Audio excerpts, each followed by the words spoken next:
दर्शकबिन नमस्कार। कार्यक्रम एपी सेन्टरको यो अर्को विशेष श्रृङ्खलामा यहाँलाई हार्दिक स्वागत छ।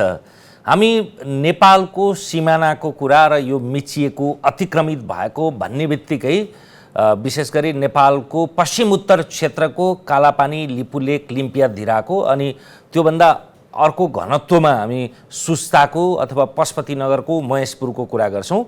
तर यो वर्ष मात्रै नेपालको उत्तरी सिमानामा सीमा मिचिएको भन्ने ढङ्गका खबरहरू सम्प्रेषित भए। विशेष गरी हुम्ला जिल्लामा चीनले चाहिँ नेपाली भूमि चर्चिएर भौतिक निर्माण गरेका विषयहरूले अखबारहरू रङ्गिए पनि त्यसैले आज त्यो यथार्थ के हो, त्यसमा स्थानीय जनप्रतिनिधिसँग हुम्लाबाट प्रतिनिधि सभामा निर्वाचित सांसद र त्यसै गरी त्यो अतिक्रमित भनिएको गाउँपालिकाका निर्वाचित अध्यक्षसँग हामी संवाद गर्दैछौँ। उहाँहरू भर्खरै त्यो क्षेत्र पुगेर पनि आउनु भएको छ र अहिले काठमाडौँमा चाहिँ प्रधानमन्त्रीलाई, रक्षा मन्त्रीलाई, परराष्ट्र मन्त्रीलाई ध्यानाकर्षणका लागि आफ्नो त्यो खोज, अध्ययन, अनुसन्धान, स्थलगत अवलोकनका क्रममा देखेको त्यो निचोड दिनका लागि आउनु भएको छ। चिनिया राजदूतसँग पनि यो सिलसिलामा भेट्नु भएको थियो।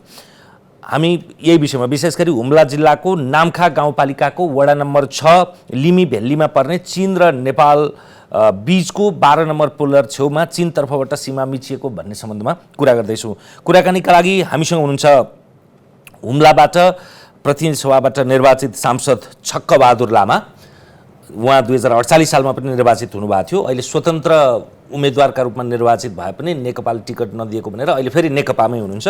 र त्यस्तै हुम्लाकै सम्भवतः नेपालकै सबभन्दा ठुलो गाउँपालिका 2496 वर्ग किलोमिटर क्षेत्रफल रहेको गाउँपालिका नाम्खा, जो चाहिँ यो अतिक्रमित भनिएको 12 नम्बर पिलरमा रहेको गाउँपालिका हो, त्यसका अध्यक्ष विष्णुबहादुर लामा। दुईजनालाई स्वागत छ। म सबभन्दा सुरुमा छक्कबहादुरजीसँग जान्छु। हुम्ला आफैमा अब भौगोलिक दृष्टिकोणले नेपालको सबभन्दा ठुलो अञ्चल कर्णालीको नेपालकै दोस्रो ठुलो जिल्ला हुम्ला, त्यहाँको तपाईँ जनप्रतिनिधि, त्यो ठाउँमा तपाईँले भर्खरै पुगेर आउँदाखेरि तपाईँले के पाउनुभयो? अहिले मात्रै होइन, तपाईँ त त्यहाँको जिउँदो साँची पनि हुनुहुन्छ। त्यो अतिक्रमित भनिएको ठाउँ, त्यो 12 नम्बर पिलरको विवाद के हो? त्यो चाहिँ हजुरको यो हुम्लाबाट टिबेट ट्रान्स हिमालयमा जाने व्यापारको लागि, तीर्थयात्रीको लागि कैलाश मानसरोवर जाने चाहिँ दुईवटा बाटो छ। एउटा चाहिँ के भन्छ तपाईँको हिल्सा सिमीकोट, एउटा चाहिँ लिमिलाप्चा, सिमीकोटबाट लिमिलाप्चा। र ancient trade route, caravan route, Shiva route चाहिँ यही हुम्ला त्यो लिमीबाट जाने हो कि। तर लिमीमा तपाईँको 1950 पछि अलिकति यो बाटो ओझेलमा पर्यो, किनभने यो सबभन्दा राम्रो बाटो हो। घाँसे मैदान छ, याक चलाउनलाई राम्रो, बेडाहरू चलाउनलाई राम्रो थियो। तर पछि चाहिँ यो अलिकति बस्तीको हिसाबले ताक्लाकोट चाहिँ पुरानो काउन्टी चाहिँ अलि तल पर्ने, निचो भागमा पर्ने, त्यो चाहिँ अलिक अग्लो भागमा पर्ने भएको हुनाले मान्छे बस्न सजिलो होस् भन्ने हिसाबबाट होला अब चाइनाले चाहिँ ताक्लाकोटलाई चाहिँ हिल्सा सिमीकोट रोड खुलाइदियो। यसलाई चाहिँ नाकाबन्द एक किसिमको बन्द गरिदियो। र अहिले चाहिँ यो फेरि यो अहिलेको मोटर आउन थालिसकेपछि यो रोड 67 सालदेखि खुल्न थाल्यो। त्यो मोटर भनेको चाहिँ चीनबाट आउँछ, यताबाट जाँदैन हजुरको, किनभने हुम्लामा अहिले 12-13वटा जुन डोजर पुगेको छ त्यो सबै चीनबाट पुगेको छ। यो कोदारी राजमार्गबाट हुँदै चीनको हाइवेबाट हुँदै अनि यो लिमीबाट सुरुमा हामीले ल्यायौँ 67मा, डोजर खनिसकेपछि अनि डोजर प्रवेश भइसकेपछि अलिकति रोज विकास भयो त्यहाँ। यसरी चाहिँ यो नाका असली महत्त्वपूर्ण एन्सियन्ट ट्रेड रुट हो, तीर्थयात्री रुट पनि हो, बिचमा ओझेलमा पर्यो। र अहिले चाहिँ मोटर आइसकेपछि फेरि खोल्न थाल्यो। त्यो खोल्नमा तपाईँको चाहिँ चीन सरकारले पनि सहयोग गरेको छ, डोजरले छिराएको छ, निषेधित इलाकाबाट डोजर छिराएको छ, अनि हामीलाई चाहिँ त्यो फ्युलहरू उपलब्ध गरायो। यसरी चाहिँ सहयोग गर्दै आएको।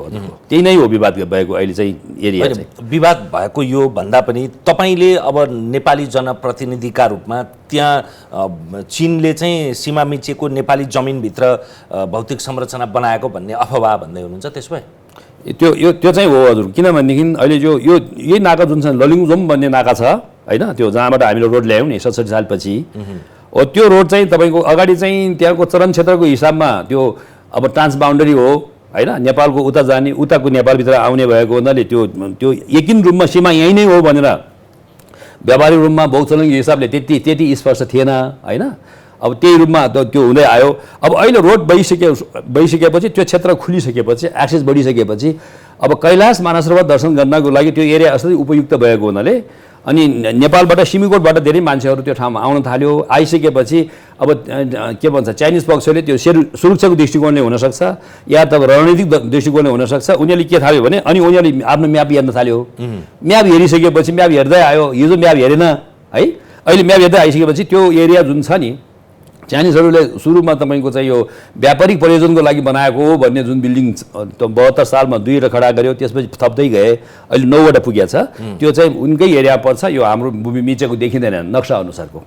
तर अब यसमा हुन त परराष्ट्र मन्त्रालयले पनि चिनिया भूमि नै हो भनेर भन्यो, तर प्रतिपक्षीले अखबारमा त कुरा उठिरहेछ नि। हजुर, त्यो चाहिँ के हो भने हजुरको यो सीमा रेखा तपाईँ 2 किसिमकोबाट रेखा हामीले हेर्नुपर्ने हुँदो रहेछ होइन। हामीले साधारणतया हामीले चाहिँ यो सरल रेखाको रूपमा यो सिधा रेखा होला भन्न थाल्यौँ, त त्यहाँ एकदम वक्र रूपमा तपाईँको जिगज्याग रहेछ। हाम्रो लाप्चा 12 नम्बरको पिलर त्यो भएको चाहिँ हाम्रो क्षेत्र चाहिँ त्यो चिनभित्र गएको रहेछ। त्यसपछि त्यसको पश्चिमपट्टि लोलुङजुम बन्ज्याङ भन्ने चाहिँ चिनको क्षेत्र हाम्रो भित्र यतातिर आएको रहेछ होइन। फेरि लोलुङ भन्ने चाहिँ हाम्रो उतातिर गएको रहेछ। यसरी चाहिँ जिगज्याग भएर आएको छ नि। त्यो जिगज्याग भएर आएको हुँदाखेरि चिनको चाहिँ सरल रेखाबाट हेर्ने हो भने यो चाहिँ नेपालको जग्गा मिचिया जस्तो देख्ने, वक्र रेखा नक्सा अनुसार वक्र रेखालाई मान्य हो भनेदेखि त्यो चाहिँ उनीहरूकै एरियाभित्र पर्दछ हजुरको। यो चाहिँ बाहिर ब्रह्म हो त्यो। म एकछिनमा आउँछु तपाईँसँग। विष्णुजी, उहाँ त त्यो जिल्लाको प्रतिनिधि हुनुभयो, तपाईँ त त्यही गाउँपालिकाको प्रतिनिधि, कतिखेप पुग्नु भएको छ अहिले प्रतिनिधि भइकन पनि त्यो अतिक्रमित भनिएको क्षेत्रमा? त्यो क्षेत्रमा चाहिँ हामी चाहिँ अब वर्षको चाहिँ बारम्बार चाहिँ त्यहाँबाट चाहिँ कैलाश र मानसरोवरको चाहिँ दूरदर्शन हुँदाखेरि चाहिँ भनेको त्यहीँबाट देखिन्छ? त्यहीँबाट देखिन्छ। त्यहीँबाट चाहिँ राम्रोसँग दूरदर्शन हुन्छ। त्यो हिसाबले चाहिँ हाम्रो गाउँपालिकाको तर्फ पनि अब टुरिस्टले कति प्रमोट गर्न सकिन्छ भन्ने उद्देश्यले चाहिँ हामी त्यहाँ वर्षको 1-2 चोटि चाहिँ पुगेकै हुन्थेँ। अन्त यो अहिले चाहिँ अब यो 4 वर्ष अगाडि चाहिँ त्यहाँ 2टा भवन चाहिँ बनाएको थियो, जुन अब त्यो हाम्रो सीमा चाहिँ कहाँ हो भन्ने चाहिँ निर्कोल चाहिँ प्रमाणित रूपमा हामीसँग पनि ज्ञान थिएन, त्यहाँको स्थानीयले पनि थिएन। उपभोगको हिसाबले चाहिँ पहिला चाहिँ चिनिया पक्षले पनि हाम्रोतिर पनि उपभोग गर्थ्यो, यो चौरी खरकहरू राख्ने, हाम्रो यहाँ लिमिका वासीहरूले पनि त्यहाँतिर प्रयोग गर्थ्यो। अनि हाम्रो 12 नम्बरको पिलरको हिसाबले चाहिँ अब सिधा आँखाले हेर्दाखेरि चाहिँ अब त्यो देखिँदो रहेछ, भने अतिक्रमण भएको जस्तो देखिँदो रहेछ। तर चाहिँ हामीसँग एउटा तथ्यसङ्गत रूपमा चाहिँ त्यो प्रमाणित गर्ने आधार त हामीसँग थिएन। त्यो हुँदाखेरि चाहिँ अब मान्यज्यूले भने जस्तै चाहिँ पहिला चाहिँ त्यो क्षेत्रमा चाहिँ अब मान्छेको आवत जावत पनि कमै हुन्थ्यो। कैलाश मानसरोवरको त्यो अलि प्रचार प्रसार भइसकेपछि चाहिँ त्यो क्षेत्रमा मान्छेको चाहिँ अब आवत जावत बढेको हुँदाखेरि अनि चिनले पनि उहाँहरूको पनि अलिकति निगरानी बढेको थियो होइन। त्यो आफ्नो बोर्डरको एरिया चाहिँ के कस्तो रहेछ भन्दाखेरि अब त्यो नक्साको डिमार्केसन कसरी गएको छ भन्ने त स्थानीय के अरे व्यक्तिहरूले त थाहा हुँदैन। अब अहिले वास्तविक रूपमा चाहिँ हामीले देख्यो अब त्यहाँ भवन मात्रै बनाएको भनेर नेपाली भूमि चाहिँ अतिक्रमण गर्यो भनेर चाहिँ केही सञ्चार माध्यमहरूमा पनि छापामा आयो। तर वास्तविक रूपमा चाहिँ हामीले अध्ययन गर्दाखेरि चाहिँ अब त्यो नक्साको डिमार्केसनहरू त्यो सबै हेर्दाखेरि चाहिँ त्यो के अरे भूमि के अरे भवन बनाएको भन्दा अझै 1-1.5 किलोमिटर चाहिँ अझै यता रहेछ उहाँ के अरे चिनको भूमि चाहिँ। यस्तो सुन्दा त तपाईँहरू सत्तारूढ राजनैतिक दलको निर्वाचित प्रतिनिधि, तपाईँहरूको आवाज चाहिँ चिनिया पक्षको जस्तो सुनिएला भन्ने आरोप लाग्ला नि। फेरि चिनले गर्नुपर्ने दाबी तपाईँहरू गर्दै हुनुहुन्छ। अब अहिले यसको जवाबमा चाहिँ मान्यज्यू र मेरो चाहिँ एउटै जवाब हुन्छ, किनभने अन्तर्राष्ट्रिय सीमा सम्बन्धीमा अब यहाँको प्रतिपक्ष र सत्तापक्ष भन्ने कुरा हुँदैन, सायद हुँदैन होला। हामी सबै नै एक हुनुपर्छ। अब यसलाई चाहिँ अलिकति अब यो राजनीतिकरण भए जस्तो पनि हामीले लागेको छ। अब अहिले हाम्रो उत्तर भनेको त एउटै हुन्छ नि, हामीले जे देख्यौँ त्यही हो, त्यो सत्य र प्रमाणको आधारमा बोल्ने हो। अब हामी दुवैजनाले एउटै जवाब दिँदाखेरि चाहिँ अब यो सत्तापक्षको एउटा बोली हो भन्ने आरोप पनि आउला केही सञ्चार माध्यमहरूमा, फेरि बोली नै आउन सक्छ। अब त्यो हुँदाखेरि चाहिँ अन्तर्राष्ट्रिय सीमा सम्बन्धी त हामी सबै एक नै हो, यसमा प्रतिपक्ष र सत्तापक्ष भन्ने कुरै हुँदैन। होइन, आरोप आउला भन्ने यस अर्थमा कि सदनमा पनि कुरा उठिरहेछ कुनै न कुनै रूपमा, अखबारमा त उठिरहेछ। नेपाली कङ्ग्रेसले विज्ञप्ति नै निकालेको छ, कोभिडका कारणले सदन नबसेका कारणले सदन भनेको सदनका सदस्यहरूले भन्ने आशयबाट मैले भने। त्यो विषयको वस्तुनिष्ठ ढङ्गबाट चिनिया र नेपाली पक्षले फेरि त्यसलाई पुनरावलोकन गर्ने अथवा फेरि त्यो संयुक्त नापटोली जाने कि, किनभने यो अन्तर्राष्ट्रिय सरकारको विषय भएका कारणले यो त्यहाँ मात्रै उठेन, भारतीय सञ्चार माध्यमले पनि उछालिरहेछन्। हो त्यो चाहिँ हाम्रो पनि त्यही माग हो किनभनेदेखि अब विज्ञ टोलीहरू खटाएर चाहिँ एकदम चाहिँ आफ्नो चाहिँ के अरे सीमाहरू चाहिँ अझै पनि त्यो के अरे 12 नम्बर र 11 नम्बरको पिलरको अन्तरमा चाहिँ दूरी चाहिँ धेरै टाढा छ त्यो 40-45 किलोमिटरको अन्तरमा छ अब त्यो बिचमा चाहिँ एउटा सहायक पिलरहरू राखेर हाम्रो आफ्नो चाहिँ जमिन यहाँसम्म हो भन्ने एउटा प्रमाणित गरेर चाहिँ ऊ गरेको खण्डमा चाहिँ अझै भविष्यमा चाहिँ सजिलो हुन्थ्यो त्यो हुँदाखेरि चाहिँ यो कार्यहरू चाहिँ अब गर्नुपर्ने देखिन्छ र अहिले अतिक्रमण नै अब भएकै हो भनेर चाहिँ अब त्यो भन्न सक्ने अवस्था छैन त्यो के अरे तथ्य र प्रमाणको आधारले बोल्ने कुरा हो त्यो पिलर त छकबहादुरजी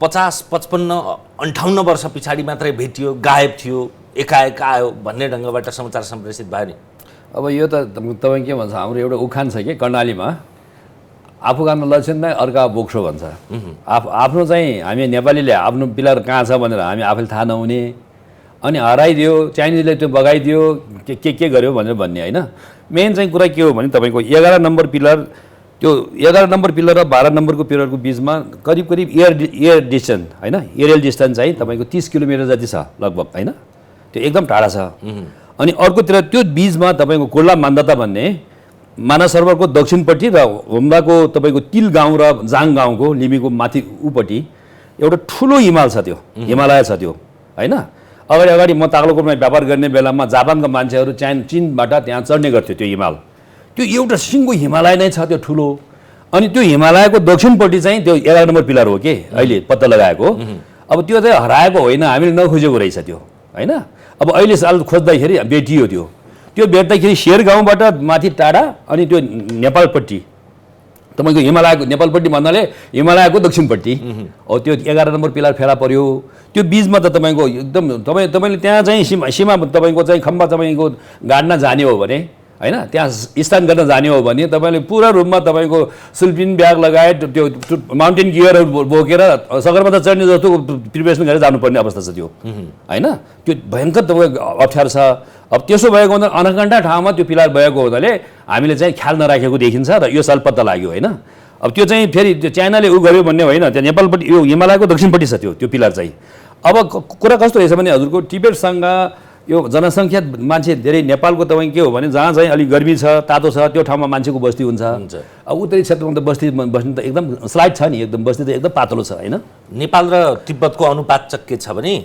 भूगोलमा नेपालभन्दा 9 गुणा ठुलो छ तिब्बत एक्ज्याक्टली तर जनसङ्ख्यामा नेपालभन्दा 9 गुणा एकदम कम जनसङ्ख्या एकदम कम छ हजुरको भनेको नेपालको जनघनत्वको अनुपातमा तिब्बतको जनघनत्व 27 गुणा कम छ अनि त्यसपछि फेरि हिमालय छ त्यहाँ है त्यहाँ मान्छे बस्नेको ऊ छैन नि होइन त्यो बस्ती बस्न लायक पनि छैन नि त्यस कारणले त्यहाँ चाहिँ हिजोको सीमा अझै त यति गरेको छ भनौँ न 1962 मा चीन र टिबेटको तपाईँको यो डिमार्केट गर्दाखेरि के अरे त्यो टिबेट र नेपालको चाइना र नेपालको त्यो सीमा डिमार्केट गर्दाखेरि अझ यतिसम्म गरेको छ भनौँ न त्यहाँ त के रेस्क्यु गरे होला तर अहिले 12 नम्बर पिलरमा हामी जाँदाखेरि हामीलाई सास पुग्दैन हजुरको यति अग्लोमा कति उचाइमा छ 5018 होइन मिटर त्यहाँ अलिक छिटछिटो हिँड्नै नहुने त्यो तपाईँ साँच्चै नपुग्ने छ हामी लोकल मान्छेलाई सास पुग्दैन भनेदेखि त बाहिरको मान्छेलाई त त्यहाँ त अब एकछिन बस्ने बित्तिकै हेरेर आइहाल्छ त्यस्तो ठाउँमा अनकण्ठा ठाउँमा पिलर छ अग्लो ठाउँमा छ हजुर 5000 भन्दा माथि मात्रै छ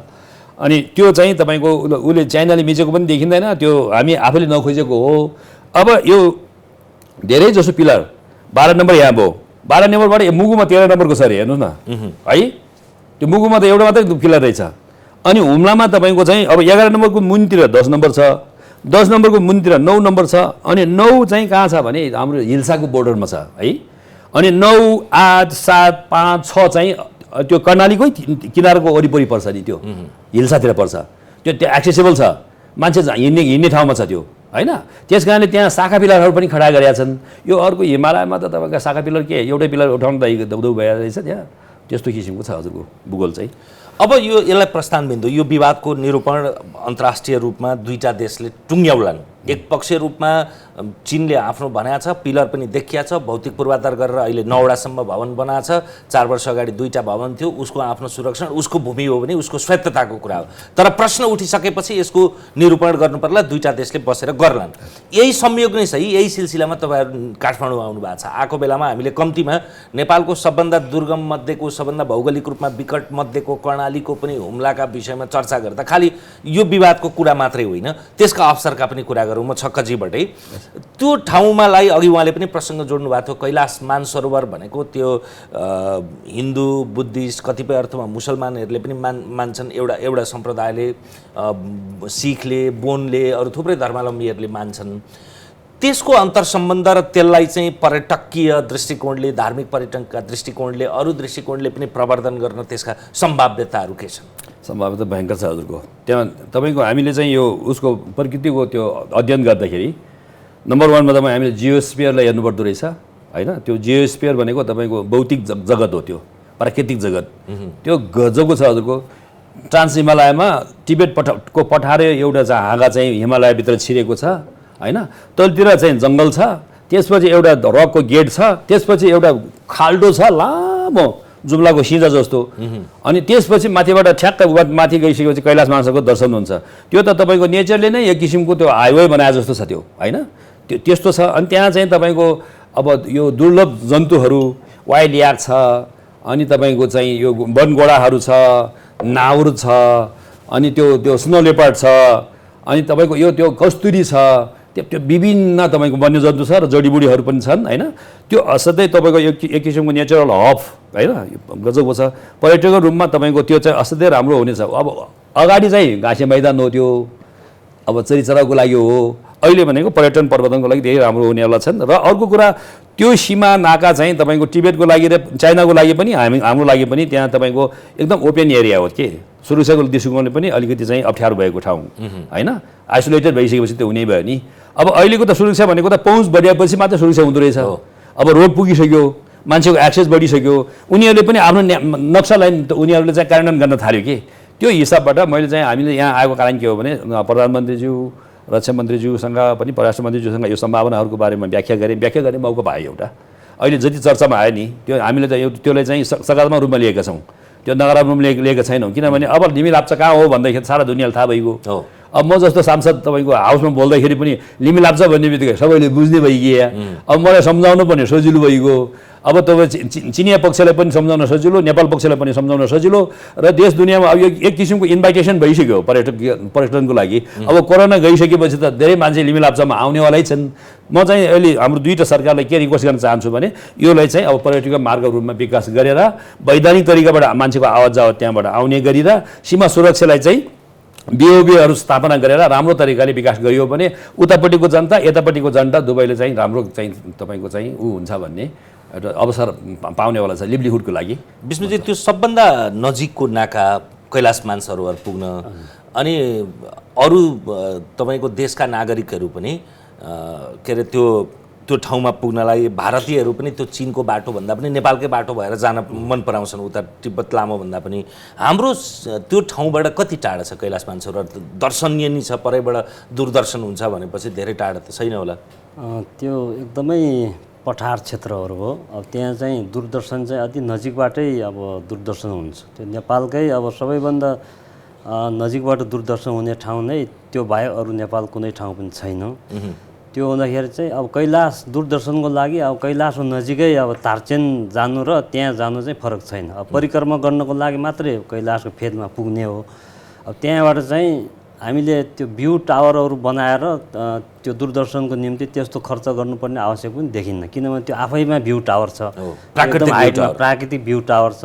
मानसरोवर एकदम तल खोजमा छ, त्यहाँबाट बाल्कोनी सिटबाट हामी फिल्म हेरे जस्तै अनुभव हुन्छ त्यहाँ। त्यो हुँदाखेरि चाहिँ अब त्यहाँबाट चाहिँ अब धेरै टाढा त होइन, दूरदर्शनको लागि त सबैभन्दा नजिक त्यो स्थान नै त्यही हो, त्यो ललुङजोङ भन्छ होइन। तपाईँको नाप नक्साका दृष्टिकोणले कति टाढा छ हिसाबले चाहिँ अब त्यो बाटो प्रयोग गरेर कैलाश छिर्ने हो भने यो हिल्साको बाटोभन्दा करिब 30 किलोमिटर जति नजिक भन्छ के अरे। त्यो सिधै अब कैलाश र मानसरोवरको रुट पर्छ। अब हिल्साबाट गयो भने फेरि ताक्लोकोट छिरेर चाहिँ यसरी फेरि घुमेर आउनुपर्छ। त्यो हुँदाखेरि चाहिँ 30 किलोमिटर जति नजिक पर्छ त्यही त्यो बाटो प्रयोग गर्दाखेरि। तपाईँ त्यहाँको स्थानीय प्रतिनिधिका दृष्टिकोणले त्यो ठाउँ चुनौती मात्रै होइन, भौगोलिक विकटता मात्रै होइन, सुगमताका लागि सहजता हुने धेरै सम्भाव्यताहरू छन् भन्ने दृष्टिकोणले कसरी तपाईँ आह्वान गर्नुहुन्छ आन्तरिक बाह्य पर्यटकलाई? हामी चाहिँ अब सुरुदेखि नै त्यही कार्यमा लागेका हौँ होइन। त्यही हिसाबले चाहिँ अब यसको प्रचारको निम्ति चाहिँ नेपालकै भूमिबाट चाहिँ कैलाश र मानसरोवर दूरदर्शनको निम्ति चाहिँ लायक ठाउँ हो भनेर कतिपय त्यो लिमी स्थानमा चाहिँ हामीले कार्यक्रमहरू पनि गरेका थियौँ, पर्यटन महोत्सवहरू पनि मानेका थियौँ। र अहिले चाहिँ सौभाग्यवश चाहिँ यो बोर्डरको इस्युले गर्दाखेरि यो लाप्चा चाहिँ निकै चर्चामा आयो। तपाईँहरू सबै मिडियाले चाहिँ त्यसलाई चाहिँ एकदम चर्चाको शिखरमा पुर्याउनु भयो र त्यो हुँदाखेरि चाहिँ हामीलाई अझै यसको व्याख्या गर्न चाहिँ एकदम सहज छ। र त्यहाँ चाहिँ अब अहिले रोडको एक्सिसहरू चाहिँ अहिले चाहिँ अब ठिकै छ होइन। अब हामीले बाह्य पर्यटकलाई मात्रै नभएर चाहिँ अब त्यहाँ त आन्तरिक पर्यटकको लागि पनि ठुलो महत्त्व स्थान राख्ने ठाउँ हो। त्यो हुँदाखेरि चाहिँ आन्तरिक टुरिस्टहरू पनि पर्यटकहरू पनि थुप्रो जान चाहन्छ। यो वर्ष मात्रै 300-400को हाराहारीमा त्यहाँ पुगिसकेको अवस्था छ। अझै अब इन्डियन टुरिस्टहरू पनि अहिले हिजो अस्ति भर्खरै मात्रै मलाई यो एजेन्सीहरूको फोन आएको थियो।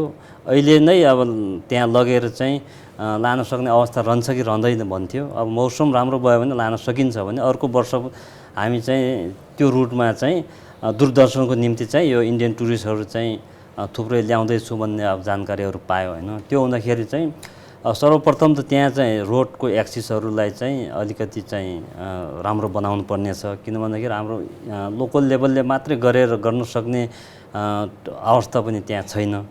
फेरि त्यो रोड चाहिँ अब पहिलादेखि नै अब हाम्रो मान्यज्यू हुँदाखेरि नै त्यहाँबाट सुरु भएको हो। त्यहाँ उहाँको पहलमा चाहिँ अहिले हुम्लामा अहिले रोड खन्ने एक्सकाभेटरहरू पनि त्यहीबाट छिरेर आएका हुन्। र अहिले चाहिँ यो रोड चाहिँ प्रदेश अन्तर्गत बनेछ। अब हिल्सा सिमीकोट रोड चाहिँ अब सङ्घीय सरकार अन्तर्गत बनेछ। त्यो हुँदाखेरि यो रोडको एक्सिसहरूले बढाएर र अनि फेरि त्यो पथ मार्गहरू निर्माण गरेर त्यो ठाउँलाई चाहिँ अति महत्त्वपूर्ण तपाईँ यसो भन्दै हुनुहुन्छ कि त्यो ठाउँ जुन ठाउँ त्यो लिमी उपत्यका छ त्यहाँ चाहिँ कैलाश मानसरोवर जाने प्रयोजनका लागि मात्रै होइन, परबाटै कैलाशको दर्शन गरौँ भन्ने हेतुले त्यहाँसम्म पुगेर फर्किने पनि छन्। हजुर हजुर हजुर एकदमै। अब कैलाश जानको लागि निम्ति चाहिँ अब त्यति सहज रूपमा छैन होइन। भिसा लगाउनुपर्छ। अब त्यहाँको स्थानीय मान्छेलाई पनि अब आन्तरिक पर्यटकहरूलाई पनि अब यहाँ भिसा लगाएर त्यो प्याकेजमा जान सक्ने जो कोही पनि सक्ने स्थिति रहँदैन। खर्चिलो पनि भयो। स्वास्थ्यका दृष्टिकोणले त्यो हिसाबले लाग्न सक्छ। अब धेरैजसो मान्छे चाहिँ त्यहाँबाट दूरदर्शन गरेर चाहिँ फर्किन चाहने चाहिँ थुप्रो हुन्छ। त्यो हिसाबले चाहिँ त्यो चाहिँ एकदम उपयुक्त ठाउँ हो भनेर हामी भन्छौँ। अब अलिकति ऐतिहासिक कुरा गरौँ। तपाईँ त्योसँग साक्षात्कार पनि हुनुहुन्छ।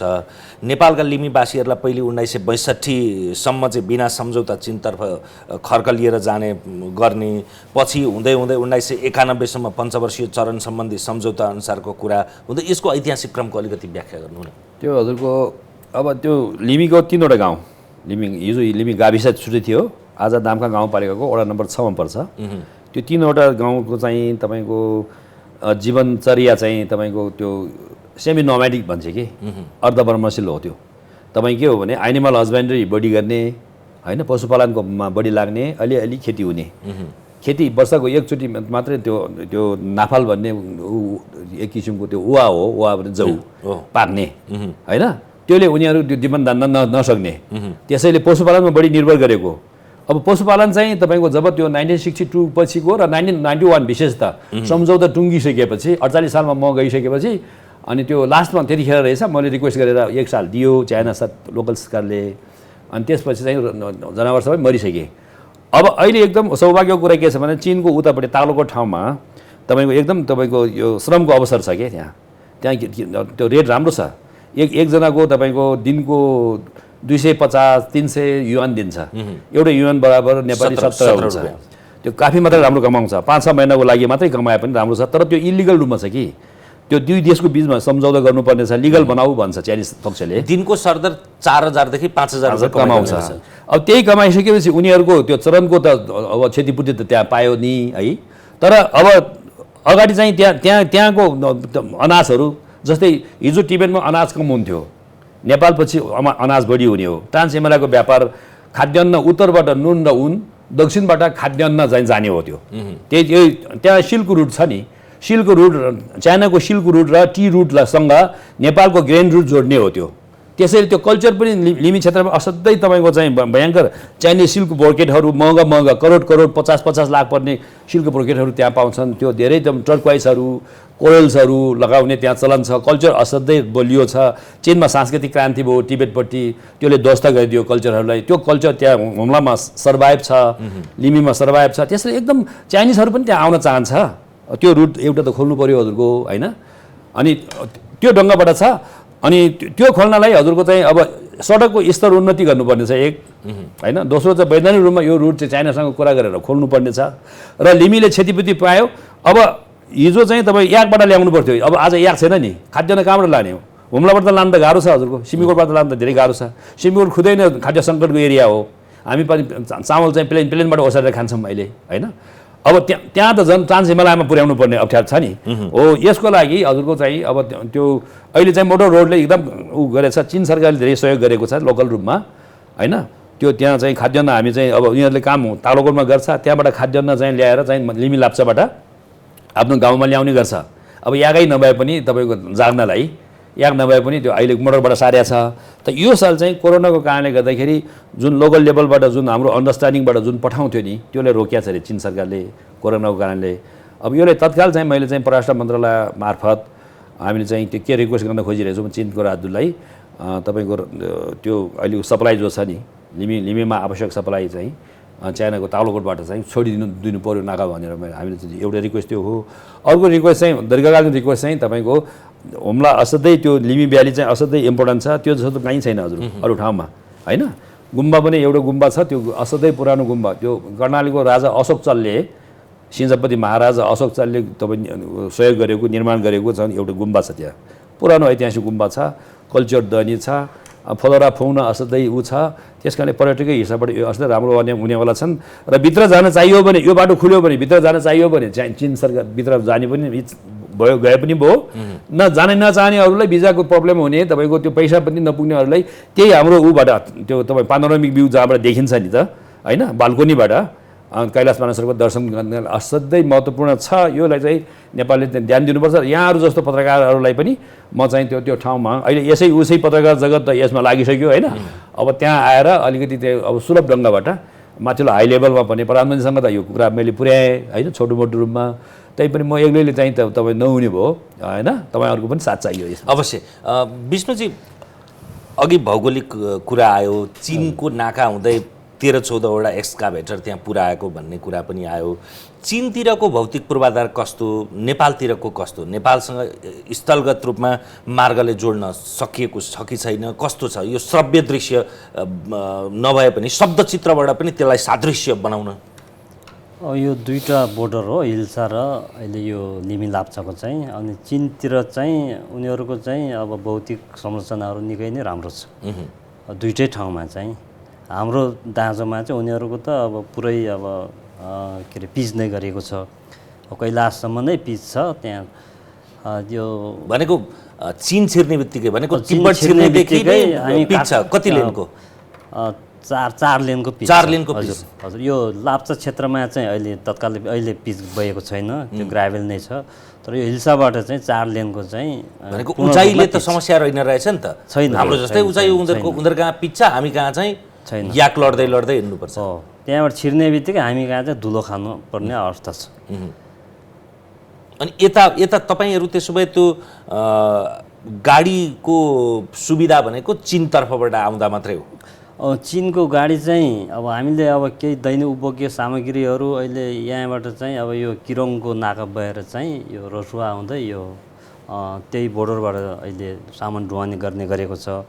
अहिले भनेको नेपालभित्रै पनि सामान ढुवानी गर्नु पर्यो भने चीनको बाटो प्रयोग गर्नुपर्छ। यहाँ काठमाडौँबाट सामान ढुवानी गरेर चाहिँ त्यो बाटो प्रयोग गरेर त्यहाँ के अरे त्यहाँ त्यो ठाउँमा पुर्याउनुपर्छ। 2050 सालभन्दा अगाडिको सुदूरपश्चिम जस्तै रहेछ। कर्णालीको पुल बन्नुभन्दा अगाडि चाहिँ यहाँको कनेक्सन चाहिँ भारतमा उत्तर प्रदेश नछिरिकन तपाईँको त्यहाँ सुदूरपश्चिमको कैलाली कञ्चनपुरका 9वटा जिल्लाहरू छुइँदैन थियो। अहिले पनि अवस्था त्यस्तै छ। अहिले हाम्रो नाम्खा गाउँपालिकाको लागि चाहिँ अब खाद्य बिक्री केन्द्र भनेर एउटा राखिएको छ। त्यो खाद्य पनि त्यो बाटोबाटै प्रयोग भएर चाहिँ ढुवानी हुन्छ।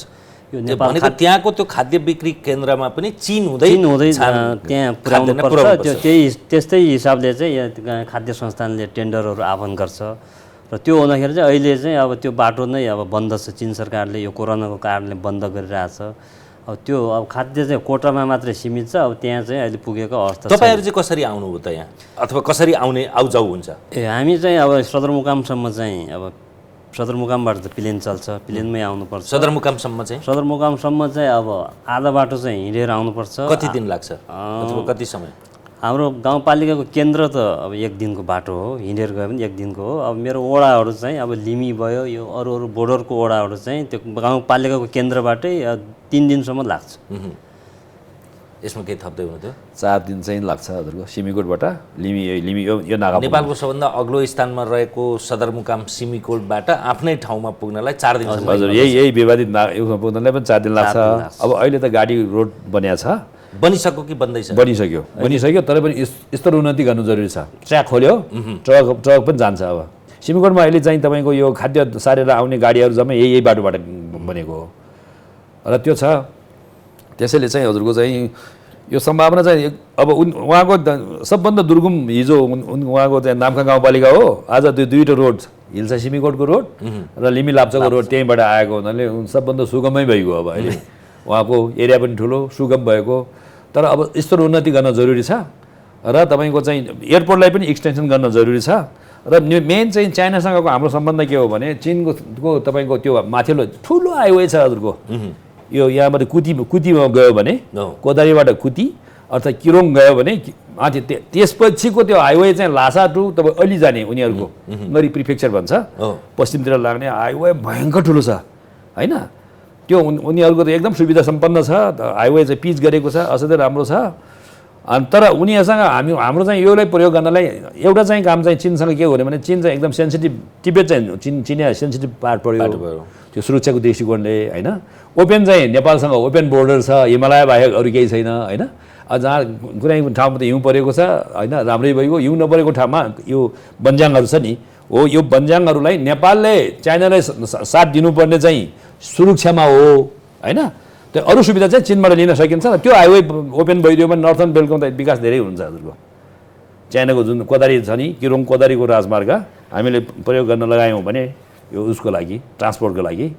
अनि चाहिँ हामीले चाहिँ उहाँहरूलाई चाहिँ खालि के आश्वासन गर्नु पऱ्यो भने नेपालबाट तपाईँलाई कुनै भाइरस लाग्दैन, सुरक्षामा त्यो यताउति हुँदैन भनेर हामीले त्यो चाहिँ सुरक्षा दिनुपर्छ हामीलाई। त्यति हो। त्यो त तत्कालको कुरा हो कोभिडको समयमा। कोभिड होइन अरू बेला पनि, किनभने चिन त टिबेट त चिनको संवेदनशील क्षेत्र हो। त्यो मिलिट्री जोन जस्तै हो नि एक किसिमको। अब त्यहाँबाट त अझै त उनीहरूले हामीलाई दिएछ भनौँ न सुविधा, नत्र भने त्यो त रिस्ट्रिक्टेड एरिया हो त्यो टोटल्ली नै होइन, आर्मी जोन हो। त्यस कारणले हामीले चाहिँ अब सुरक्षा उसमा चाहिँ सतर्क हुनुपर्छ। चिनसँग सहयोग माग्ने हो भने र हाम्रो चाहिँ सम्बन्धहरू बढाउने हो भने। सुरक्षाका दृष्टिकोणले चाहिँ हाम्रो अब सिमानामा जब चर्चा भयो तब पोस्ट राखिने रहेछ। कालापानीदेखि अलि ओरतिर पनि अहिले अब सशस्त्रको चेकपोस्ट छ। जनपदको त आधी समय बस्थे, आधी समय फर्केर आउँथे भने जस्तै अहिले चिनिया पक्षले चाहिँ त्यो लिमी भ्यालीमा के गरेछ र हामीले के गरेछौँ?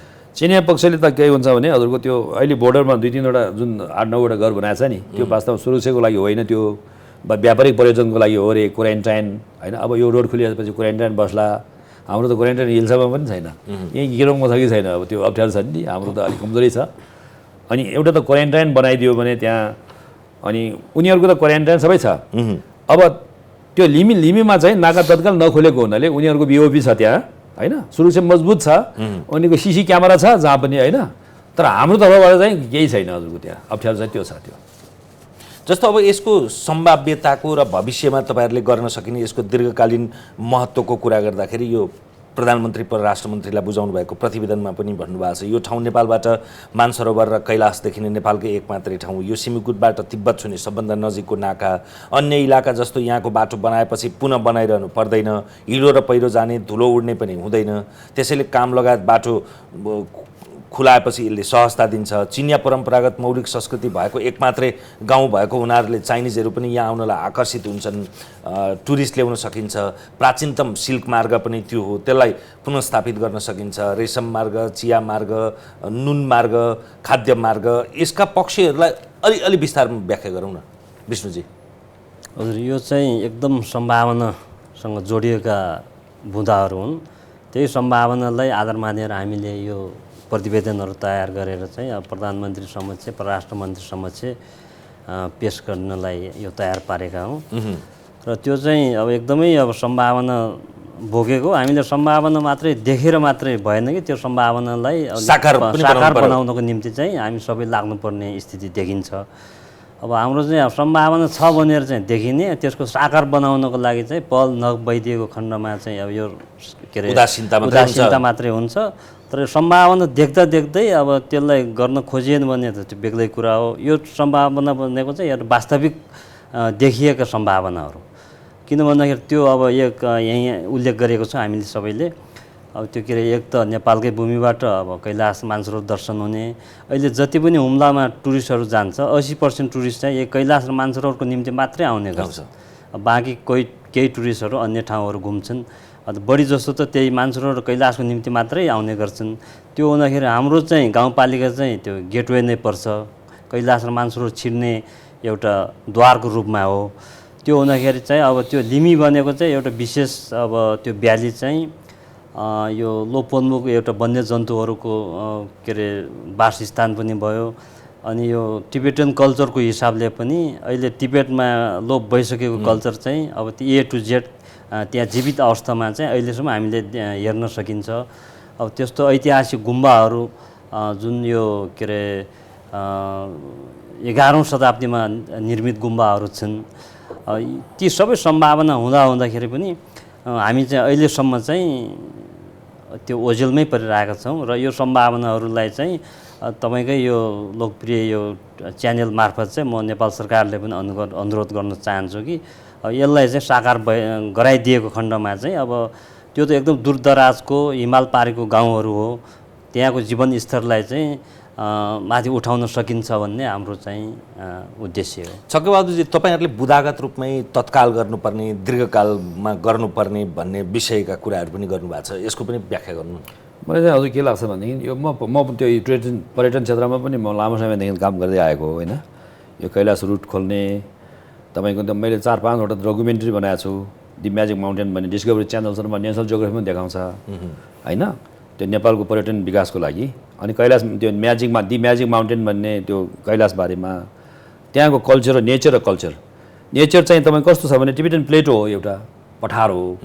अनि हिमालय चाहिँ तपाईँको सब फिलोसफीहरू त जम्मै न, योग दर्शनदेखि लिएर हिमालको तपाईँको माथि के भन्छ हिमशिखरदेखि लिएर पातल त्यो समुद्र तहसम्मको एउटा चाहिँ तपाईँको जुन हामीले व्याख्या गर्छौँ हिमालय भन्ने, यो सबै त्यहाँ छ। स्पिरिचुअलिजमको पनि एकदम धेरै कुराहरू छन् होइन। तपाईँको चाहिँ अब क्याराभान रुट छ, अगाडि यो सिंजाको महाराज इतिहासको कुरा गर्ने हो भने तपाईँको सिंजापति महाराजको हामी के भन्छ यो भोटेहरूले चाहिँ सिंजापति महाराजलाई हामी भोटे नै मान्छौँ। यो कुगे भनेको तपाईँ कैलाशबाट 4वटा नदी जान्छ कि, कैलाशबाट 4वटा नदी चाहिँ एउटा पूर्वमा ब्रह्मपुत्र हो, दक्षिणमा कर्णाली हो, पश्चिममा चाहिँ सतलज हो, उत्तरमा चाहिँ इन्दुज हो। यो 4वटा नदी जानेमा चाहिँ यी 4वटा नदी चाहिँ तपाईँको मानव सभ्यताको मुहान नै हुन्, उहिलेदेखिको अहिलेसम्मको मुहान नै हुन्। तपाईँको रिसर्चमा लाग्ने हो भने म लामो समयमा रिसर्च लागेको तपाईँको 40-45 वर्ष होइन, एन्थ्रोपोलोजी स्टडीको लागि मैले चाहिँ मैले एउटा कैलाश मण्डल भन्ने किताब पनि लेखेको छु, रिसर्च गरेको छु। र त्यो बाटो खोलाउनमा पनि मैले चाहिँ अगाडिदेखि काम गर्दै आएको। र असाध्यै यो हब कल्चरल हब हो र तपाईँको वर्ल्डको सेन्टर हो। एक्सिस मुन्डी भन्छ कि कैलाशलाई, एक्सिस मुन्डी भनेको हाम्रो मेरुदण्ड छ नि, यो स्वर्ग र नर्कको कनेक्सन भन्छ। अब भौतिकवादीहरू त यो विश्वास गर्दैनन्, नगरोस् भौतिकवादीहरूले चाहिँ। तर तपाईँको आध्यात्मिकहरूले त्यो संसारमा त अझै पनि आध्यात्मिकहरू छन् नि त होइन। अब विशेष त तपाईँको यो अहिले तपाईँको यो सिमिकोटको टुरिस्टमा तपाईँको बस यो सानो एयरपोर्टमा प्याएको हुन्छ। नेपालको सानो एयरलाइन्सहरू सबै सिमिकोटमै हुन्छन्, 11-12वटा हेलिकप्टर त सिमिकोटमै हुन्छन् र 4 महिनाको लागि। त्यसमा चाहिँ तपाईँ नेपालगञ्जमा अहिले कत्रो ठुल्ठुलो होटलहरू फस्टायो हेर्नुहोस्, त्यसैको लागि हो। वार्षिक तपाईँको 10,000 जति तपाईँको चाहिँ आउँदो रहेछ त्यहाँ, 10,000देखि 13,000सम्म तपाईँको अहिले सानो एयरपोर्टमा त्यो प्याक। त्यतिखेर टुरिस्ट बेलामा त हामी लोकल मान्छे चढ्नै पाउँदैन, त्यहाँ हडताल गर्नुपर्छ। अब त्यस्तो छ त्यसले चाहिँ एउटा ठुलो एयरपोर्ट बनाउने त्यो सम्भावना छ हजुरको ठुलो तीन डबल चाहिँ बनाइदियो भने अहिलेको टुरिस्ट जति आउँछ त्यो टुरिस्टले तपाईँको इन्डियन टुरिस्ट मात्रै कुरा गर्ने हो भने 1.5 अर्ब नेपालभित्र खर्च गर्दो रहेछ एकजनाले 1.5 अर्ब के भन्छ तपाईँको त्यो 10,000ले 1.5 अर्ब नेपालमा खर्च गर्दो रहेछ त्यसको 4 गुणा तपाईँको अर्को ठुलो एयरपोर्ट बनाइदियो भने होइन र 2टा लेन बाटो चाहिँ एकदम राम्रो लेनको तपाईँ कैलाश मानसरोवर जाने हिल्सा सिमीकोट र माथि लिमी लाप्चो छोड्ने हो भनेदेखि त तपाईँको त्यो टुरिस्ट त कति बच्छ कति किनभने इन्डियनहरू त त्यहाँ मर्नलाई आउन चाहन्छ होइन उनीहरूको त मोक्ष प्राप्ति गर्ने ठाउँ हो अब मोक्ष त यही लिमी लाप्चोबाटै होला जस्तो छ यहाँ मेरो विचारमा अहिले तपाईँ जुन मिडियामा आएको छ यो त शिवले अब शिव आफै बोल्यो कि जस्तो लाग्छ कि मलाई त एउटा विवाद झिक्दिएर भए पनि त्यसलाई परिवर्तन गर्नलाई शिव आफै नै हुकिएर अब तिमीहरू केही गर्दैनौ के अरे है यो यस्तो राम्रो बाटो छ नेचर यस्तो छ कल्चर यस्तो छ सारा थोक छ हुँदै पनि तिमीहरूले केही नगरेर बस्ने बा अब म बोल्छु भनेर शिवले बोलेको जस्तो पनि लाग्छ मलाई त होइन यो त सकारात्मक रूपमा लिँदाखेरि योले चाहिँ तपाईँको चिनलाई हानि हुनेवाला छैन नेपाललाई हानि हुनेवाला छैनन् उनीहरूको सीमा सुरक्षा राम्रो हुनेवाला छ यो व्यवस्था त हामीले गर्नै पर्छ हामीसँग रत्न छ जुल छ होइन अब सिमीकोटबाट 2टा तपाईँको चाहिँ त्यो मेन एउटा ठुलो एयरपोर्ट बनाउने अनि यो सानो पनि चल्छ ठुलो पनि चल्छ 40,000 तपाईँको चाहिँ पर्यटन आउने बनाइदियो भने 6 अर्ब 7 अर्ब तपाईँको 4 महिनामा त्यहाँ नेपालमा त्यो जर्छ नेपालको सबभन्दा इम्पोर्टेन्ट चाहिँ तपाईँको लुग्ला छ नि अहिले है लुग्लाकै भन्दा कम हुनेवाला छैन सिमकोट होइन यो प्रफिटेबल हो लगानी कति हुन्छ त तपाईँको त्यो ठाउँ पनि छ मैले त पर्यटन मन्त्रीलाई चाहिँ हाम्रो चाहिँ यो बिन्ने हाम्रो चाहिँ उसले रविन्द्रजीलाई पनि मैले ब्रिफिङ गरेको थिएँ प्रधानमन्त्रीलाई पनि म राराबाट सँगै गएँ उहाँले पनि अलिअलि ब्रिफिङ गरेको छु म अझै पनि मेरो ब्रिफिङ पुगेको छैन अब हजुरहरूबाट ब्रिफिङ जाओस् भन्ने हो र म चाहिँ यो एकदम म त देखिरहेको छु हजुरको एकदम सम्भावना भयङ्कर छ होइन विष्णुजी यसमा केही थप्दै हुन्छ त्यो एकदमै नै हो अब यो हामीले चाहिँ प्रत्यक्ष रूपमा चाहिँ अब पूर्ण रूपमा चाहिँ सम्भावना बोकेको स्थानहरू हो त्यो सम्भावना बोकेको उसलाई चाहिँ अब हामी सबै लागेर केन्द्र सरकार प्रदेश सरकार स्थानीय सरकार त्यसमा लाग्न चाहिँ जरुरी छ त्यसले साकार पार्नको निम्ति चाहिँ हामी सबै अब सम्भावना देख्ने एउटा चाहिँ लिएर मात्रै अब त्यो पुगेन त्यसले साकार बनाउनु चाहिँ हामी सबैको कर्तव्य हो र यसमा चाहिँ अब सङ्घीय सरकार प्रदेश सरकार पनि यसमा चाहिँ आधार टेकेर चाहिँ लाग्नुपर्ने चाहिँ जरुरी जस्तो तपाईँहरूले दीर्घकालीन रूपमा गर्नुपर्ने काम भनेको यी हुन थालेको कि परिकल्पना मात्रै हो जस्तो म बुदागत रूपमा भन्छु दुवै सरकारी टोली भनेको चिनिया पक्ष र नेपाली पक्ष मिलेर सीमा सम्बन्धी आशंका निदान गर्ने सीमा सुरक्षाका लागि त्यस ठाउँमा बिओपी स्थापना गर्ने लिमी नाकाबाट बाल्कोनीमा बसेर अघि तपाईँले भने जस्तै बाल्कोनीमा बसेर हेर्न सकिने कैलाश मानसरोवर दर्शन गर्न सकिने हुनाले कैलाश हेरेर ध्यान गर्न सकिने ध्यान केन्द्र पनि बनाउने कैलाश मानसरोवर हिन्दूको मात्रै होइन बौद्ध बोनहरूको पनि देवीस्थल भएको हुनाले संसारकै अग्लो ठाउँमा आदि योगी शिव र बुद्धको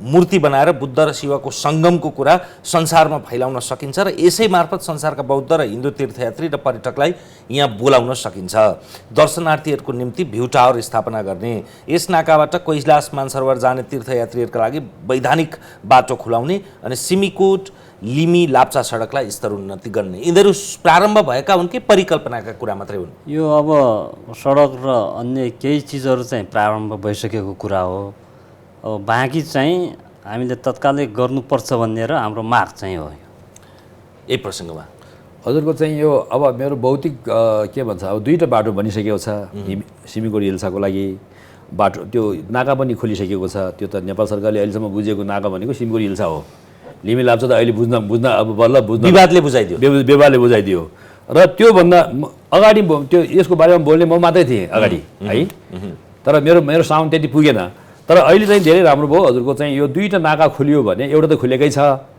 अर्को नाका पनि खुलियोस् र तपाईँ यो नाका दुवै खुल्यो र दुवैले चाहिँ धेरै ठुलो होइन हजुरको रोड पनि हामीले बनाइसक्यौँ अब 2टा लेनको बाटो चाहिँ उ गर्ने होइन तपाईँको चाहिँ स्तरोन्नति गर्ने 2 लेन अनि एउटा तपाईँको राम्रो ठुलो एयरपोर्ट एक्सटेन्सन गराइदियो भने सिमकोटलाई हुन्छ भने एक्सटेन्सन हुनेवाला छ भने त्यही गर्ने होइन भने नजिकै त्यही नजिक छ सम्भावना भएको त्यो एयरपोर्टलाई चाहिँ तपाईँको भूगोल मिल्ने छ भने मेरो विचारमा हजुरको त्यो 5 स्टार होटल कति खुल्ला नि त्यहाँ हुम्ला जिल्लाको लागि त अब त्यो नेपालगञ्जमा पनि सुर्खेतमा पनि होइन योसँग लिङ्क भएका नेपालमा पनि यो सबैले फाइदा पुग्ने कुरा हो अब यसमा चाहिँ हाम्रो सरकारले ध्यान दिनुपर्छ भन्ने अब मेरो माग छ होइन मेरो निवेदन पनि छ र यहाँहरू जस्तो तपाईँको मिडियाहरू पनि अब यसको उसको लागि चाहिँ हजुरहरूले उ गरिदिनु पर्ला त्यसैले त यो विषय हामी हुम्लाको सिमानाको विवादको मात्रै चर्चा हुन्थ्यो। मैले त प्रस्थान बिन्दु मात्रै बनाएँ।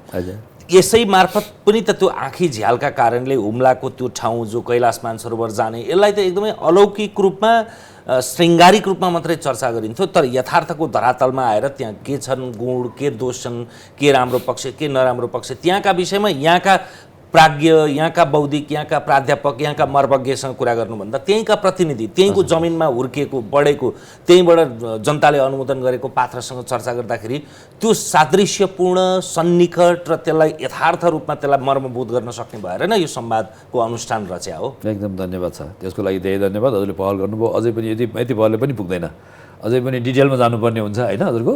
त्यो सामग्री मसँग थुप्रै छ। तपाईँको यो सिन्धुपति महाराज तपाईँको कहाँदेखि भनेदेखि बुधगयादेखि लिएर लुम्बिनीबाट तपाईँको चाहिँ काँक्रा बिहार, सुर्खेतको काँक्रा बिहारदेखि लिएर दुल्लुको तपाईँको दुल्लु होइन, पादुकास्थानबाट तपाईँको सिंजादेखि लिएर कुगे स्याङसुङ, अघि मैले भने नि सतलज नदीको किनारमा कुगे भन्छ, यो फोनहरूको स्याङसुङ भन्छ। पछि यो पछिल्लो 8औं शताब्दीमा तपाईँको चाहिँ यो गुगे भन्छ। यो त तपाईँको यो अहिले इङ्ग्लिसमा कति लिटरेचर निस्के टिबेटमा एकदम फेमस छ। अनि खालि यो नेपाली हिमाल पारी पनि थाहा छ, विश्वलाई पनि थाहा छ, तर यहाँ हिमाल वारीकै नेपालीलाई अलिकति थाहा कम छ यसको बारेमा। यसमा तपाईँको सिल्क रोड हेर्नु न, त्यो क्वेचनको त्यो तपाईँको ब्रोकेट छ नि, त्यो तपाईँको त्यो करोडौँ पर्ने त्यो सबै छ तपाईँको त्यहाँ।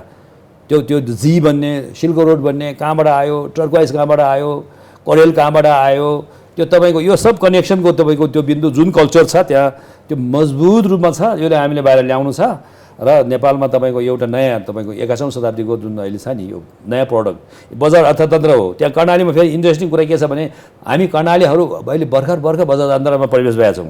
हाम्रो मोड अफ प्रोडक्सन, हाम्रो उत्पादनको स्वरूप चाहिँ तपाईँको गुजरातको अर्थतन्त्र हो। त्यो क्याराभान इकोनोमी हो, हाम्रो बाटर इकोनोमी। तपाईँ माथिबाट टिबेटबाट उन र नुन ल्याउने, तलबाट खाद्यान्न सट्टापट्टा गर्ने, पैसाको त्यति चलन थिएन, भर्खर हुन लाग्यो हजुरको। त्यो हाम्रो मोड अफ प्रोडक्सन एकातिर छ, अब यहाँ बजार अर्थतन्त्र ग्लोबलाइजेसन अर्कोतिर छ। यो दुईको बिचमा ग्याप छ। मान्छेहरू यसैमा सफरिङ भइरहेको छ अहिले। कर्णालीको विकास निर्माणमा, पोलिसी मेकिङमा पनि त्यो कुरा थाहा पाउनु जरुरी छ हजुरको। अब त्यो थाहा पाइदियो भने अब अहिलेको बजार अर्थतन्त्रमा तपाईँको उत्पादन 1 नम्बरमा उत्पादन तपाईँको चाहिँ गर्नु पर्यो। उत्पादन भनेको क्या हो त? हुम्लाको। त्यसो भए हुम्लाको उत्पादन भनेको अहिले तपाईँ नम्बर 1 मा चाहिँ इको टुरिज्म हो। कैलाश मानसरोवर पनि त्यही छ, नेचर ब्युटिफुल छ। हुम्लाभित्रै पनि थुप्रै तपाईँको चाहिँ राम्रो लिम्बी भ्याली जस्तो ठाउँहरू छन्। एउटा चाहिँ तपाईँको कल्चर र नेचरलाई हेर्ने चाहिँ एउटा पर्यटन भयो। अब अर्को चाहिँ तपाईँको यो तपाईँको जडीबुटी छ नि, जडीबुटी क्षेत्र। हिमालय त गार्डन हो तपाईँको, साउथर्न फ्ल्याङ्क्स अफ द हिमालय भन्छ नि, हिमालको दक्षिणपट्टि त गार्डन हो। यो गार्डनमा उत्पादन हुने जति जडीबुटी छन्, एक त तल्लो आयुर्वेदले प्रयोग गर्छ। आयुर्वेदभन्दा बढी चाइनिजसँग फार्माकोपिया यति भाग्लो छ। जडीबुटीमा चाइनाको चिया र जडीबुटीमा यति फार्माकोपिया तपाईँको चिनको है जडीबुटीमा फार्माकोपिया छ। त्यो फार्माकोपिया यो मार्केट जम्मै चाइनामा छ नि, हेर्नुहोस् त्यो जडीबुटी। अब योले केही गरेको छैन भगवान्ले। अब पुरानो भाषामा भगवान् भन्छौँ, हामीहरू नयाँ प्रकृति भन्छौँ। दिएको त्यो स्याम्पल मात्रै प्रयोग गरिरहेका छौँ अहिले हामीले होइन। योले चाहिँ तपाईँको अब त्यो के भन्छ तपाईँ, हामीले विस्तार गर्नु छ। हिमालयको त्यो फाँड खोजहरू सबै त्यसको सम्भावना छ हजुरको। के छ के छैन हजुरको। हो यो चाहिँ मैले भन्न खोजेको चिनलाई मैले जहिले पनि त्यो ट्रान्सबाउन्डरीमा कुरा गर्दाखेरि तपाईँहरू हामीले गरिब नठान्नुहोस्। बाटो मात्रै नपुगेर हामीले चाहिँ त्यो पिठ्युमा चाहिँ दाउरा बोकेर यहाँ तपाईँहरू कहाँ आएको हो। बाटो तपाईँको हामीले सहयोग गर्नुहोस् न, हामी के दिन्छौँ तपाईँले भनेर। हामीसँग त अब जस्तै तपाईँको टिम्बरहरू छ नि, त्यो पुरानो टिम्बर वैज्ञानिक तपाईँ वन त पुरानो टिम्बरहरू जम्मै त्यो उनीहरूले दिए भएको त्यो प्लेटोमा टिम्बरै हुँदैन। टिम्बरको एकदम डिमान्ड हुन्छ। अब माथिबाट तपाईँको चाहिँ उनीहरूले कन्जर्भेसनमा हामीले सहयोग गर्ने, जडीबुटी उत्पादनमा सहयोग गर्ने टेक्नोलोजी उनीहरूसँग छ नि, त्यो सट्टापट्ट गर्न सकिन्छ। हो यो मात्रै के हो भने टिबेटन त्यो म्यान्चोर हाइवेसँग जोड्नलाई थोरै हजुरको बढीमा 150 त्यति सदरमुकाम उत्तरी बेलका सदरमुकामहरू जोडिदियो भने तपाईँको यस्तो आमूल परिवर्तन हुनेवाला छन्।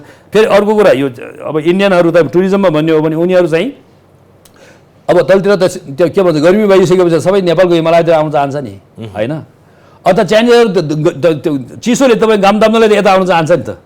त्यस्तो सम्भावना छ। हाम्रो त पर्यटन प्रोडक्ट त यति छ। फेरि हिमालय, सिङ्गो हिमालय त एउटा त के हो भने यो माउन्ट मेरू हो, त्यो सुमेरु पर्वतै हो। सुमेरु पर्वतमा तपाईँको धेरै थोक छ नि तपाईँको चाहिँ होइन।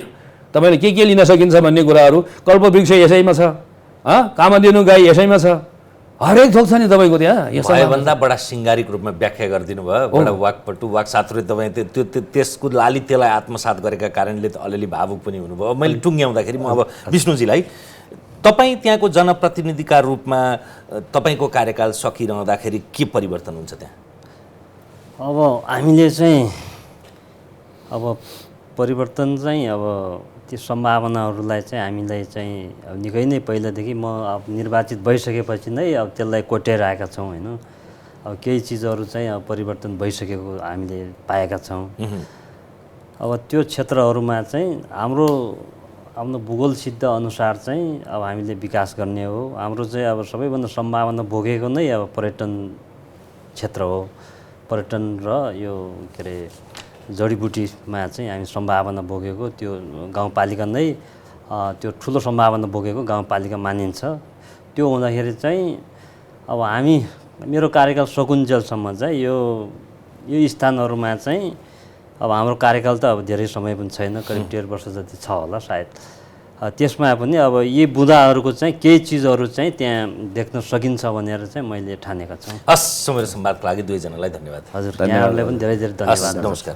हामीसँग हुनुहुन्थ्यो हुम्लाका प्रतिनिधि सभाका सदस्य छक्कबहादुर लामा र त्यसै गरी विवादित भनिएको 12 नम्बर पिलरको त्यो चर्चिएको नामगा गाउँपालिकाका अध्यक्ष विष्णुबहादुर लामा। आज हामीले विशेष गरी हुम्ला जिल्लाको नाम्खा गाउँपालिका वडा नम्बर 6 लिमी भेल्लीमा पर्ने चीन नेपाल बीचको 12 नम्बर पिलर छेउमा चीनतर्फ सीमा मिचिएको भन्ने सम्बन्धमा उत्पन्न विवादलाई प्रस्थान बिन्दु बनाएर त्यसको पर्यटकीय, धार्मिक, सांस्कृतिक, पर्यावरणीय दृष्टिकोणले यसको महत्त्व र यसलाई कसरी विकास गर्न सकिन्छ भन्ने विषयमा केन्द्रित भएर संवाद गऱ्यौँ। आजलाई एपी सेन्टरको यो विशेष श्रृङ्खला यति नै। हेर्दै रहनुहोला AP1।